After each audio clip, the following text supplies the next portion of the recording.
This video is meant to add another grain of knowledge to the vast ocean that is the information provided on the internet, especially related to political commentary.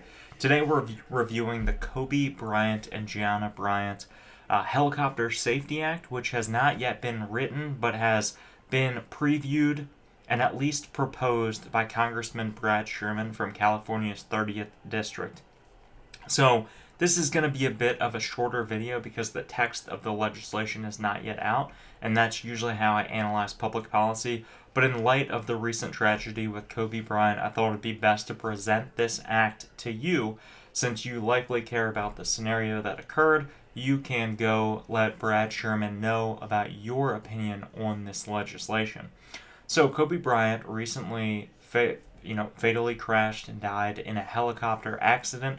The helicopter did not have a terrain awareness system in it that the FAA used to state that it was mandatory to have one of these systems in their helicopter. However, they have not yet enforced the statement they made back in 2004 about the mandatory nature of these systems. So, Congressman Brad Sherman has proposed a new measure that would strengthen federal aviation standards to include mandating that these systems be in place in every helicopter.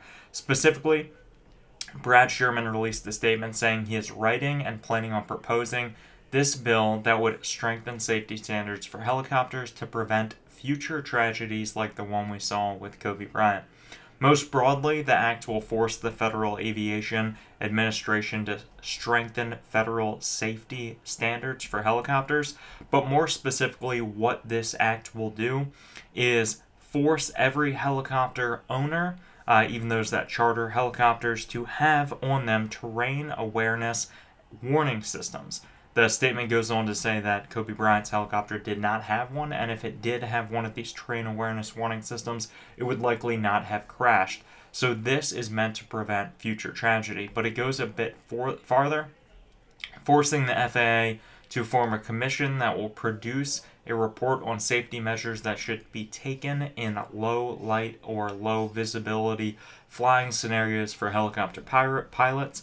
And then this information is meant to be sent around to helicopter pilots so that they know what to do in low visibility scenarios, like the fog that assisted in, taking down the helicopter that unfortunately caused the loss of Kobe Bryant, Gianna Bryant, and 7 others' lives in the tragic helicopter accident last week. Now, this act is very broad right now. We only have about a 3-paragraph statement that I'll link below from Congressman Brad Sherman, but this certainly won't be the last FAA strengthening legislation proposed by both Congress, and likely there will be some state regulations that go in place as well. As a response to what happened, more and more celebrities especially are making statements that they feel unsafe flying in helicopters because of the very few limitations and regulations on helicopter safety. So this is the first of what is likely to be many pieces of legislation that go forward to make it safer to fly in helicopters, especially as they become cheaper to fly and more frequently flown in America. Let Brad Sherman know what you think of this act because it's his job to represent you, but he can only do that if you propose your opinions to him. So go read the statement he made and let him know what you think of this act. Thanks for watching, guys. More public policy reviews to come. Have a good one.